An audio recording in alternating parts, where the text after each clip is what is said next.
Hello everyone, welcome to LPA coaching academy near Chowk Mandi. तो आज की क्लास में मैं आपको पढ़ाऊंगी टेंस के बारे में। ठीक है कि टेंस किसे कहते हैं। जैसे कि आप सबको पता होता है, या जैसे कि हम स्कूल में पढ़े होते हैं, टेंस में हमें बताया होता है कि टेंस किसे कहते हैं, काल किसे कहते हैं। ठीक है, लेकिन सिंपली हम टेंस को ऐसे ही पढ़ना शुरू कर देते हैं। लेकिन मैं आपको जो टेंस पढ़ाऊंगी उसमें टाइम और टेंस में पहले तो हम डिफरेंस करेंगे कि टाइम और टेंस में जो डिफरेंस है, अंतर है, वो क्या है। ठीक है, टाइम एंड टेंस है क्या, तो उस तरह से हम इसको शुरू करेंगे। लेकिन इससे पहले मैं आपको एक इंपॉर्टेंट इंफॉर्मेशन दे दूं कि अगर आप भी एलपीए कोचिंग एकेडमी हमारी ज्वाइन करना चाहते हैं तो उसके लिए आप दिए गए नंबर पर 7018777790 पे आप कॉल या व्हाट्सएप कर सकते हैं। तो चलिए क्लास शुरू करते हैं।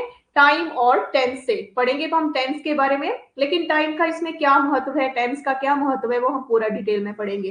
ठीक है, तो टेंस की जैसे कि हम डेफिनेशन पढ़ते हैं तो सिंपली हमें बताया जाता है tense is the study tense is the study of the forms tense is the study of the forms of the verb. क्या कहते हैं, इस तरह से सिंपली हमें बताया जाता है कि tense is the study of the form of the verb की टेंस क्या है, क्रिया के विभिन्न रूपों का अध्ययन है। क्या है, क्रिया के विभिन्न रूपों का अध्ययन है। तो ये क्या है, टेंस कहलाएगा। टेंस की छोटी सी डेफिनेशन है कि टेंस क्या है, tense is the study of the form of the verb, क्रिया के विभिन्न रूपों का अध्ययन काल कहलाता है, टेंस होता है। ठीक है, और अब हम देखेंगे टाइम और टेंस में जो डिफरेंस है वो क्या है। Difference between time and tense, समय और काल में जो अंतर है वो कौन सा अंतर पाया जाता है, क्या जो है अंतर है वो है। तो इसमें जैसे कि टाइम है और टेंस है, तो टाइम जो है क्या है, टाइम और टेंस दो अलग अलग शब्द हैं। ठीक है, दोनों क्या है, अलग अलग शब्द हैं। तो टाइम क्या है, टाइम एक नॉन ग्रामेटिकल टर्म है। क्या है टाइम, नॉन ग्रामेटिकल टर्म है। ठीक है, और ये भाषा व्याकरण से क्या है, स्वतंत्र है। भाषा व्याकरण से स्वतंत्र है। जो टाइम है नॉन ग्रामेटिकल टर्म है और ये भाषा व्याकरण से बिल्कुल स्वतंत्र है। वहीं अगर हम इसके अपोजिट बात करते हैं टेंस की, लेकिन जो टाइम है, टाइम का जो यूज है या टाइम का हम किस तरह से यूज करते हैं, टाइम से कार्य होने के सही समय का बोध होता है। तो उसको हम क्या बोल सकते हैं, exact time of action. Exact time of action क्या कहेंगे, कार्य होने के सही समय का बोध हो। तो उस तरह से हम टेंस का जो टाइम है उसका यूज करते हैं, एग्जैक्ट टाइम ऑफ एक्शन। जबकि टेंस, इसके अपोजिट क्या लिया हमने, टेंस को। तो टेंस क्या है, एक ग्रामेटिकल टर्म है। टेंस क्या है, ग्रामेटिकल टर्म है। ठीक है, और ये भाषा और व्याकरण से स्वतंत्र नहीं है। ठीक है, भाषा और व्याकरण से ये क्या नहीं है, स्वतंत्र नहीं है। ठीक है, और टेंस, जो टेंस है, अब टाइम से तो आपको लग गया पता कि इसका जो यूज है या इसका जो बोध होता है कैसे होता है, एग्जैक्ट टाइम ऑफ एक्शन। जबकि टेंस का जो यूज है क्रिया के रूप का, जब इससे बोध होता है तो इसका जो है टेंस का हम यूज करते हैं, तो हम लिखेंगे फॉर्म ऑफ वर्ब। ठीक है, तो ये छोटा सा डिफरेंस मैंने आपको बताया इसमें टाइम और टेंस में, किस तरह से हम इसका जो है यूज करते हैं, जो टाइम और टेंस में यूज है। ठीक है, तो चलिए हम शुरू करते हैं अब टेंस से। यहां तक आपको अच्छे से समझ आ गया होगा। तो आगे हम यूजेस ऑफ टेंस या जो इसके टाइप है टेंस के, वो हम पढ़ना शुरू करेंगे। टेंस की डेफिनेशन आपको समझ में आ गई होगी, आगे हम इसके टाइप्स पढ़ेंगे। तो कितने टाइप्स हैं, तीन हैं। कौन से, सबको पता है, प्रेजेंट, पास्ट और future, present tense, past tense और फ्यूचर टेंस। ठीक है, तो ये 3 टाइप हैं। कौन कौन से? वर्तमान, भूतकाल और भविष्यकाल। वर्तमान काल, भूतकाल और भविष्यकाल, ये 3 काल हैं। ठीक है, अब ये जो प्रेजेंट, पास्ट और फ्यूचर है, ठीक है, तो इसके भी आगे 4 सब कैटेगरीज हैं। सबकी कितनी है? 4 सब कैटेगरी हैं। कौन कौन सी? नाम सबके एक जैसे हैं, सिर्फ काम, जो नाम है सबके एक जैसे हैं, लेकिन जो उनका काम है, ठीक है, जो एक्शन है, सबके अलग अलग है। प्रेजेंट में अलग है, पास्ट में अलग है, फ्यूचर में अलग है। कैसे अलग है? जैसे कि इनके जो 4 सब कैटेगरीज हैं उनको हम पढ़ेंगे। आपका जो है मैं आपको बता देती हूँ साथ में। तो जैसे कि पहला जो है प्रेजेंट टेंस की हम बात करें तो इसमें फर्स्ट सब कैटेगरी क्या आएगी? प्रेजेंट इंडेफिनेट टेंस या सिंपल प्रेजेंट टेंस भी आप बोल सकते हैं। ठीक है, या इसे कहेंगे वर्तमान अनिश्चित काल या साधारण वर्तमान काल। ठीक है, दूसरा जो है पास्ट टेंस की अगर हम बात करें तो नाम तो एक जैसा है लेकिन काम अलग होगा। जैसे कि past indefinite tense, simple past tense बोलिए या पास्ट इंडेफिनिट टेंस बोलिए। भूतकाल अनिश्चित काल जिसे कहेंगे। जब हम फ्यूचर की बात करेंगे तो फ्यूचर टेंस में जो पहली सब कैटेगरी आएगी इसकी तो कौन सी आएगी? नाम एक जैसा ही रहेगा, प्रेजेंट में, पास्ट में, फ्यूचर में, लेकिन काम मैंने ऑलरेडी आपको पहले बताया कि अलग अलग रहेंगे। Future indefinite tense, future indefinite tense या सिंपल फ्यूचर टेंस भी आप बोल सकते हैं। ठीक है, भविष्य अनिश्चित काल कहेंगे। ठीक है, अब सेकंड जो सब कैटेगरी आएगी, तीनों की सेकंड सब कैटेगरी आएगी प्रेजेंट। प्रेजेंट टेंस में क्या आएगी? Present continuous tense.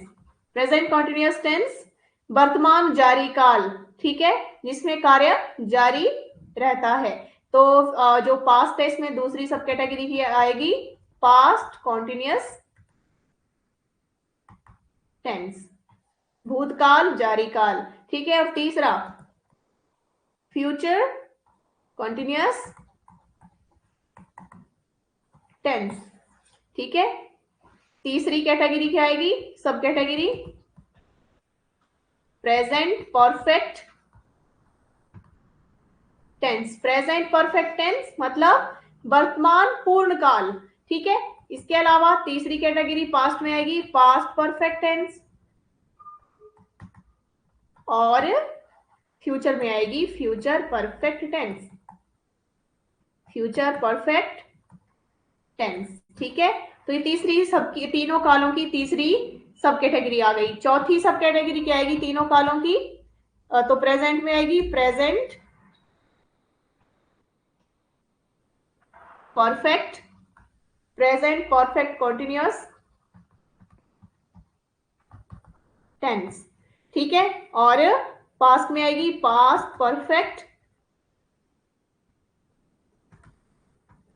Continuous tense और फ्यूचर में आएगी future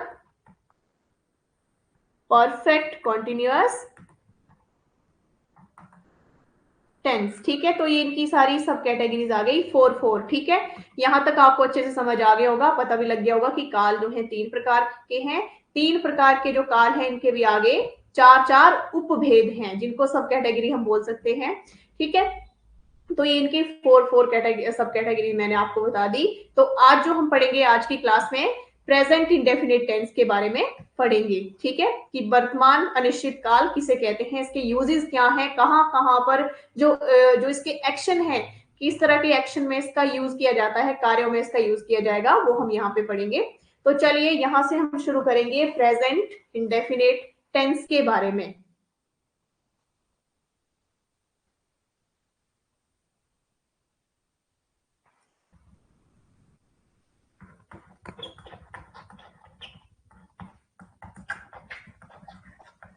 present indefinite tense. Present indefinite tense या सिंपल प्रेजेंट टेंस भी आप इसे बोल सकते हैं, simple present tense. Simple present tense ये जिसे साधारण वर्तमान काल कहेंगे या अनिश्चित काल भी कहेंगे। वर्तमान अनिश्चित काल, जो वर्तमान अनिश्चित काल है सिंपल प्रेजेंट टेंस है। तो जैसे कि आप सबको ही पता है कि प्रेजेंट इंडेफिनिट टेंस से के जो एग्जाम्पल्स होते हैं जिनको हम सेंटेंस बोलेंगे, इस तरह के जो वाक्य होते हैं उन्हीं से हमें क्या पता चल जाता है कि कोई कार्य या घटना, कोई कार्य या घटना, ठीक है, कोई एक्शन समय समय पर, समय समय पर सामान्य रूप से या अनिश्चित समय या अनिश्चित समय पर घटती है। ठीक है, कोई घटना जो है अनिश्चित समय पर या समय समय पर घटती है। ठीक है, तो इस तरह से सिंपल सा इसका यूज है सिंपल प्रेजेंट टेंस का। इस तरह से भी अगर आपको पता ना लगे तो इस तरह से हम इसको डिफाइन कर सकते हैं कि प्रेजेंट इंडेफिनिट टेंस जो है, प्रेजेंट इंडेफिनिट टेंस में किसी कार्य के पूरे होने, में किसी कार्य के पूरे होने या खत्म होने का पता नहीं चलता। ये क्या होता है, अनिश्चित होता है, पता नहीं चलता है। ठीक है, तो इसे हम क्या कहते हैं, सिंपल प्रेजेंट टेंस कहते हैं या सिंपल इंडेफिनिट टेंस कहते हैं। ठीक है, तो ये जो है इसकी जो इंफॉर्मेशन है वो मैंने आपको दी, इससे आपको बहुत सारी हेल्प मिलेगी इसको जानने में, ये बहुत अच्छे से आप इसको समझ सकते हैं। ठीक है, तो इसकी जो पहचान है प्रेजेंट इंडेफिनिट टेंस की, वो पहचान क्या है, तो स्टेटमेंट जो रहेगी सिंपल प्रेजेंट टेंस की, जो स्टेटमेंट है वो क्या रहेगी, तो यहाँ पे जिन वाक्यों के अंत में क्या आता है, अब पहचान क्या रहेगी इसकी, सबसे पहले तो हम पहचान लगाएंगे वाक्यों के जो अंत में जो शब्द होते हैं वो कहाँ पे खत्म होते हैं, उससे हम इसकी पहचान लगाते हैं। तो जिन वाक्यों के अंत में क्या आएगा, ता है, ते है, ती है, या ता हूं, या है, हूं आदि शब्द अगर आए तो उनका वर्णन प्रेजेंट इंडेफिनिट टेंस में किया जाता है। ठीक है, और क्रिया का जो मुख्य रूप है, क्रिया की जो मेन फॉर्म होती है, उसका जो मुख्य रूप होता है, उसके रूप में ना शब्द जुड़ा होता है। कौन सा शब्द, ना शब्द जुड़ा होता है। लेकिन टेंस में प्रयोग होने के बाद इसके रूप में इसकी जो फॉर्म होती है वो चेंज हो जाती है, मतलब रूप में परिवर्तन होता है और अंत में क्या आ जाता है, ता, ते, ती, या, हूं, है, इस तरह से शब्द आ जाते हैं या शब्द जुड़ जाते हैं। अब यहाँ पे जो मेन वर्ब आएंगे, कौन से, main verb present indefinite tense की मुख्य क्रिया है, मेन वर्ब जो होती है वर्ब की फर्स्ट फॉर्म होती है। ठीक है, तो हम प्रयोग करते हैं। ठीक है, तो इसका जो अर्थ है या इसका जो मीनिंग है वो क्या है, बेस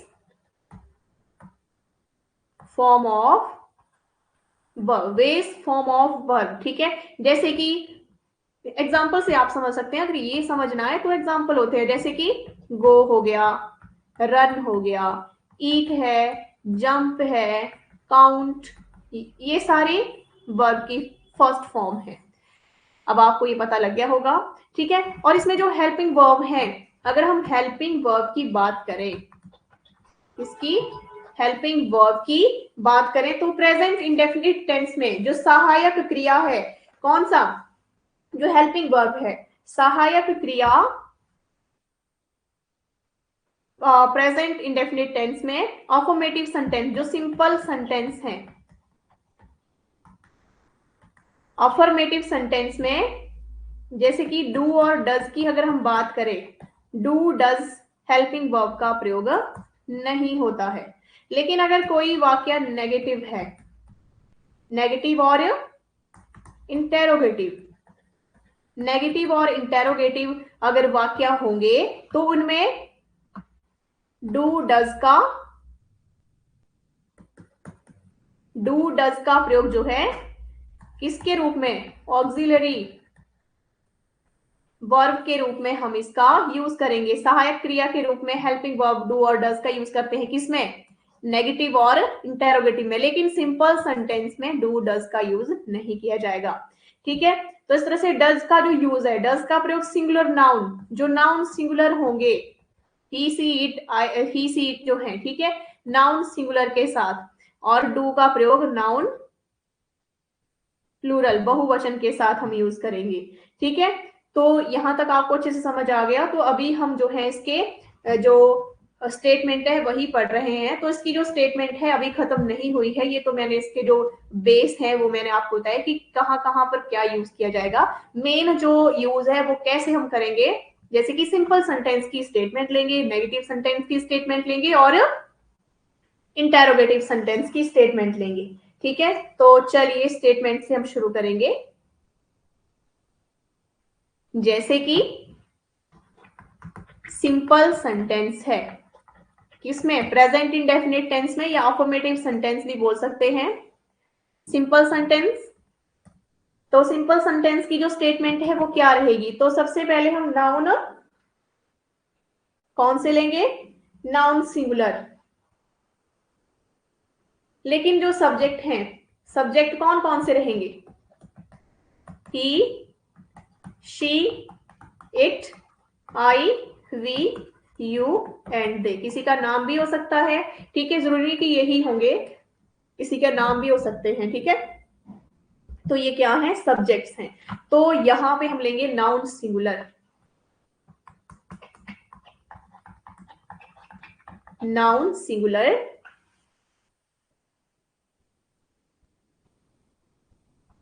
नाउन सिंगुलर की जो स्टेटमेंट रहेगी क्या रहेगी, ही, सी, इट जो सब्जेक्ट हैं, ही, शी, इट, ये क्या आ गए, सब्जेक्ट, प्लस कौन सी फॉर्म बताई मैंने आपको, वर्ब की पहली फॉर्म बताई, प्लस इसमें हम एस और ई एस का यूज करेंगे, प्लस अदर वर्ड्स आएंगे। ठीक है, ये किसकी है, नाउन सिंगुलर की स्टेटमेंट है। नाउन प्लूरल की, ये सिंपल सेंटेंस की स्टेटमेंट चल रही है अभी। ठीक है, नाउन प्लूरल, नाउन प्लूरल की जो स्टेटमेंट रहेगी, I, we, you and they, plus verb की फर्स्ट फॉर्म आएगी, प्लस अदर वर्ड्स आएंगे। ठीक है, सब्जेक्ट प्लस वर्ब की फर्स्ट फॉर्म, एस और ई एस का यूज होगा नाउन सिंगुलर में, और नाउन प्लूरल की स्टेटमेंट ये रहेगी। ठीक है, तो ये तो हो गई सिंपल सेंटेंस की स्टेटमेंट। नेक्स्ट आ जाएगी, यहां तक आपको अच्छे से समझ आ गया होगा, ये स्टेटमेंट जो है सिंपल सेंटेंस की है। ठीक है, तो यहाँ पे हम एग्जाम्पल भी ले सकते हैं कोई भी, जैसे कि दोनों में लेंगे हम, नाउन सिंगुलर में भी, नाउन प्लूरल में। तो यहाँ पे एग्जाम्पल हम ले सकते हैं, जैसे कि वह दौड़ता है, वह दौड़ता है, ये नाउन सिंगुलर का एग्जाम्पल है। तो क्या लिखेंगे, वह के लिए हम ही का यूज लेंगे, ही सब्जेक्ट है, ये क्या है, सब्जेक्ट है। ठीक है, आगे क्या आएगा, रन, रन्स आएगा। ठीक है, ये वर्ब की फर्स्ट फॉर्म है, ही रन्स। ठीक है, तो ये सिंगुलर, नाउन सिंगुलर का यानी सिंपल सेंटेंस है, जो नाउन सिंगुलर वाला है। नाउन प्लूरल में अगर हम एग्जांपल लें, तो नाउन प्लूरल का एग्जांपल यहीं से हम बना लेंगे, तुम दौड़ते हो, तुम दौड़ते हो, तो क्या लिखेंगे, तुम के लिए हम यू यानी जो सब्जेक्ट है वो लेंगे, आगे लिखेंगे रन, यू रन। ठीक है, ही रन्स, यू रन। बहुत ही सिंपल तरीके से आप इसको बहुत ही आसानी से याद रख सकते हैं, बहुत ही आसानी से टेंस को पढ़ सकते हैं। ठीक है, तो यहां तक समझ आ गया होगा। आगे शुरू करेंगे, ये तो सिंपल सेंटेंस की स्टेटमेंट मैंने आपको बताई। नेक्स्ट आएगी नेगेटिव सेंटेंस की स्टेटमेंट। नेगेटिव सेंटेंस की क्या स्टेटमेंट रहेगी, तो जो स्टेटमेंट है वो आएगी यहाँ पे, नेगेटिव सेंटेंस में नाउन सिंगुलर को हम लेंगे पहले, नाउन सिंगुलर आगे ही, शी, इट, प्लस आगे क्या आएगा, आगे आएगा जो हेल्पिंग वर्ब है, ऊपर मैंने आपको बताया था कौन सा, does, plus not, plus verb की फर्स्ट फॉर्म आएगी, प्लस अदर वर्ड्स आएंगे। और नाउन प्लूरल में क्या स्टेटमेंट रहेगी, I, we, you and they, plus do, plus not, plus verb की first form, plus other words आएंगे। ये स्टेटमेंट है नाउन प्लूरल की। ठीक है, तो यहां पे हम एग्जांपल लेंगे नाउन सिंगुलर का। ठीक है,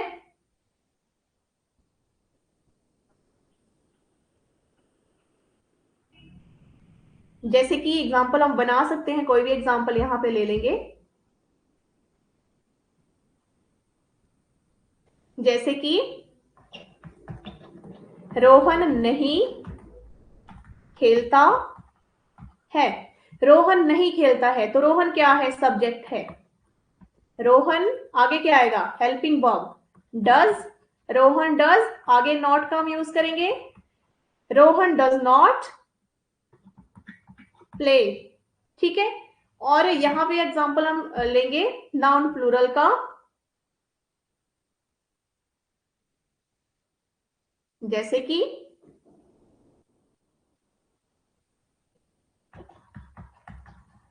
लड़कियां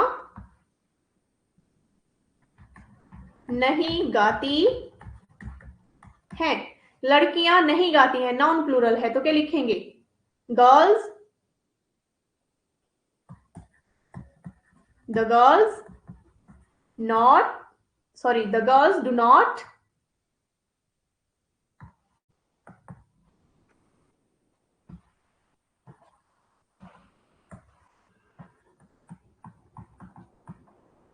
सिंग। ठीक है, the girls do not sing, लड़कियां नहीं गाती हैं। ठीक है, तो ये नाउन प्लूरल का एग्जांपल हमने लिया। नाउन सिंगुलर का भी मैंने आपको यहां पे बताया, किसका, यहां पे ये आगे नेगेटिव सेंटेंस की स्टेटमेंट भी दी मैंने आपको, और साथ में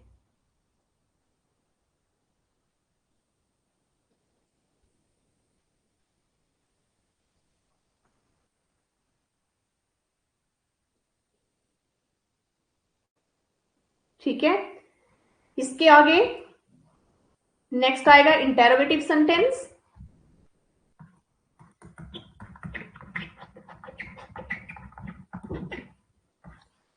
इंटेरोगेटिव सेंटेंस, तो इंटेरोगेटिव सेंटेंस की क्या स्टेटमेंट रहेगी, नाउन सिंगुलर, नाउन सिंगुलर में क्या रहेगी, तो जब भी आप टेंस में किसी भी इंटेरोगेटिव सेंटेंस प्रश्नवाचक वाक्य की पहचान लेते हैं, तो उसमें जो सब्जेक्ट है, सब्जेक्ट से पहले हेल्पिंग वर्ब आता है। तो नाउन सिंगुलर में सबसे पहले क्या आएगा, does plus subject, he, she, it. ठीक है, he, she, it, plus verb की फर्स्ट फॉर्म आएगी, plus other word, plus sign of interrogation का यूज जो है वो किया जाएगा। ठीक है, और नाउन प्लूरल में क्या यूज होगा, do plus I, we, you and they, subject. ठीक है, प्लस वर्ब की first form, plus other word, plus sign of interrogation जो है वो आएगा। तो ये जो स्टेटमेंट है इंटेरोगेटिव सेंटेंस की है। ठीक है,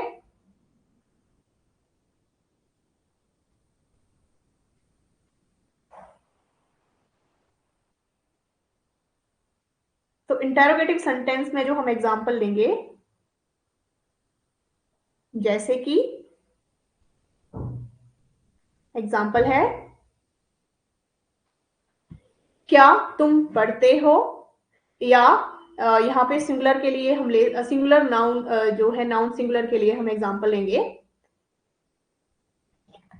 क्या वह नाचता है, साइन ऑफ इंटेरोगेशन रहेगा, क्या वह नाचता है, डज ही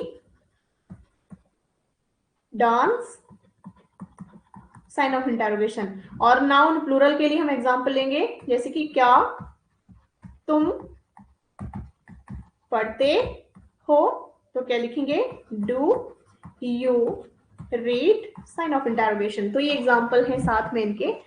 तो बहुत ही सिंपल इसका यूज रहता है, जैसे कि मैंने आपको बताया। ठीक है, अब इसके जो यूज हैं, जो टेंस जो है इसमें, जैसे कि हमने इसकी स्टेटमेंट तो पढ़ ली सारी, सिंपल नेगेटिव इंटेरोगेटिव सेंटेंस की। ठीक है, लेकिन इसके जो रूल है, जो यूज है, वो कैसे इसका यूज होगा, तो सिंपल सा है। जैसे कि जब भी जो प्रेजेंट इंडेफिनिट टेंस का हम यूज करते हैं, तो इसमें जैसे कि कुछ रूल्स रहते हैं। जैसे कि सिंपल अफर्मेटिव सेंटेंस में डू डज का यूज नहीं होता, सिंगुलर सब्जेक्ट या सिंगुलर नाउन क्रिया की फर्स्ट फॉर्म में एस और ईएस का यूज किया जाता है। ठीक है, और जिन वर्ब का अंत या जिन वर्ब के अंत में, जिस क्रिया के अंत में, जिन वर्ब के अंत में क्या आता है, O X Z S double S C H S H शब्द आते हैं, तो उसमें एस और ई एस को जोड़ा जाता है। ठीक है, जैसे कि गो, तो क्या बन जाएगा, गोज। ठीक है, वॉच, वॉचेज, रीच, रिचेज। ठीक है, ऐसे जो है इसका यूज जो है किया जाता है। या जैसे कि मिक्स, मिक्सेस। ठीक है, ऐसे जो है एस और एस का यूज जो है किया जाता है। इसके अलावा अगर वर्ब के अंत में, ठीक है, क्रिया के अंत में कोई कॉन्सोनेंट, कोई कॉन्सोनेंट कौन सा, वाई आ जाता है, तो वाई को किस में बदला जाता है, आई ई एस में बदला जाता है। कैसे, जैसे कि फ्लाई, फ्लाइज लिखा जाएगा। ठीक है, कैरी, कैरीज लिखा जाएगा। ठीक है, मैरी, मैरिज लिखा जाएगा। ठीक है, तो इस तरह से आई में इसको बदला जाएगा जो वाई है। ठीक है, तो इसका जो यूज है इस तरह से किया जाएगा, या वाई को हम आई में चेंज करते हैं। ठीक है, तो इसके जो कुछ रूल हैं जो रहेंगे प्रेजेंट इंडेफिनिट टेंस के, वो कैसे रूल रहेंगे, जैसे कि स्थायी कार्य, जो यूजेस हैं इसके सिंपल प्रेजेंट टेंस के, रूल आपको पता होना चाहिए। कौन से रूल है, जैसे कि स्थायी कार्य, जिसे हम परमानेंट एक्टिविटी बोलते हैं, परमानेंट एक्टिविटी, यूनिवर्सल ट्रुथ और यूनिवर्सल ट्रुथ, प्रिंसिपल हो गए, प्रोवर्ब, प्रोवर्ब को बोलते हैं लोकोक्ति। ठीक है, का बोध कराने के लिए इस टेंस का यूज होता है, किसके लिए, स्थायी कार्य, सत्य, चित्रंजन, चित्रण, सत्य जो है। ठीक है, इसके अलावा सिद्धांत है या लोकोक्ति का बोध कराने के लिए इस टेंस का यूज किया जाता है। तो इसमें एग्जांपल हम ले सकते हैं, जैसे कि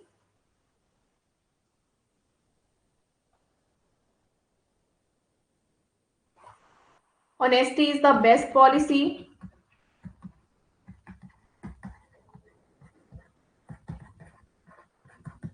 honesty is the best policy, या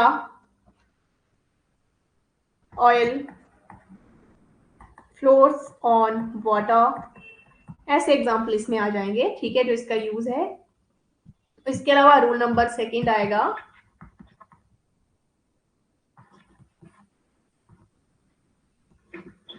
रूल नंबर सेकंड,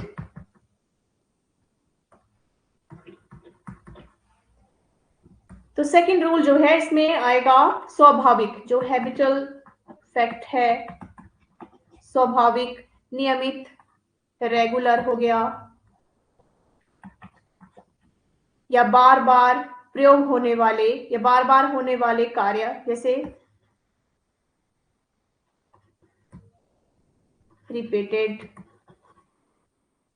को अभिव्यक्त करने के लिए इस टेंस का यूज होता है, इस तरह के कार्यों को अभिव्यक्त करने के लिए। जैसे कि एग्जाम्पल हम ले सकते हैं, he never smokes, he never smokes, या I like to watch movies, या my grandfather gets up और every day at 5 o'clock। इस तरह से यहाँ पे जो है इस तरह के एग्जाम्पल आएंगे। फिर हम इसमें रूल नंबर 3 रहेगा, जिसमें आएगा human feelings, emotion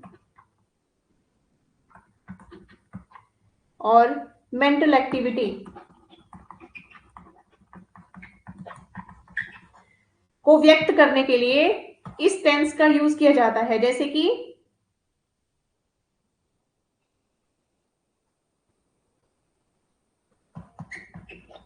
my mother thinks I am always right। ठीक है, ये इस तरह के जो है एग्जाम्पल इसमें आप ले सकते हैं। इसके अलावा इसमें नेक्स्ट रूल रहेगा, रूल नंबर 4,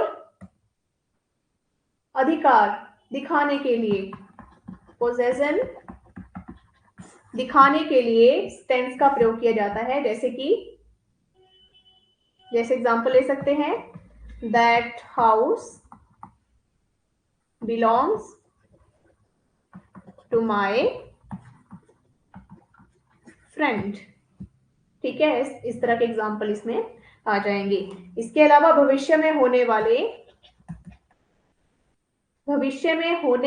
कार्यक्रम, फिक्स्ड प्रोग्राम जो फिक्स हैं, फिक्स्ड प्रोग्राम और पूर्व निर्धारित योजना जो फिक्स्ड प्लान है। ठीक है, फिक्स्ड प्लान है।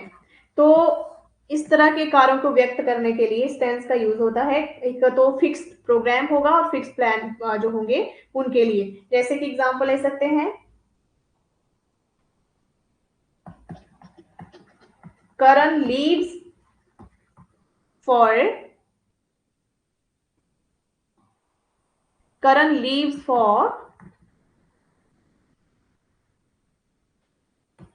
Canada next Sunday. ठीक है, इस तरह के एग्जाम्पल इसमें आ जाएंगे। और इसका एक और रूल है जिसमें शर्त जो कंडीशन है का बोध कराने वाले वाक्यों में यदि प्रिंसिपल क्लाउज जो खंड होगा में क्या आएगा, प्रिंसिपल क्लाउज में फ्यूचर टेंस होगा। तो इस तरह के सबऑर्डिनेट क्लाउज इस का जो है इस टेंस में यूज होता है। कैसे, जैसे कि you will get success if you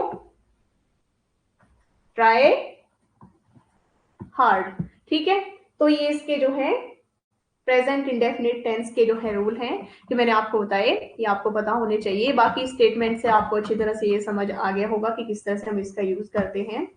ठीक है, और कुछ एग्जाम्पल है जो हम यहाँ पे लेंगे, जैसे कि अफर्मेटिव है, नेगेटिव है, डेरोगेटिव सेंटेंस है। जैसे कि एग्जाम्पल है,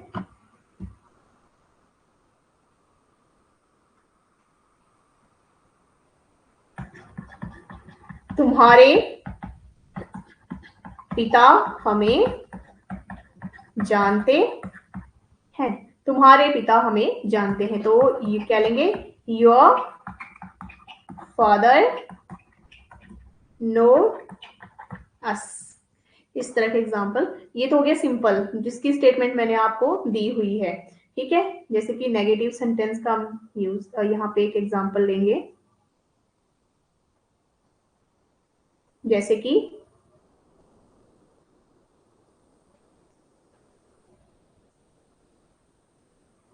जैसे कि ये शरारती या यह शरारती बच्चे मुझे परेशान नहीं करते हैं। तो क्या लिखेंगे? These naughty children do not disturb me. ठीक है, ये नेगेटिव सेंटेंस है। नेक्स्ट हम लेंगे इंटेरोगेटिव सेंटेंस।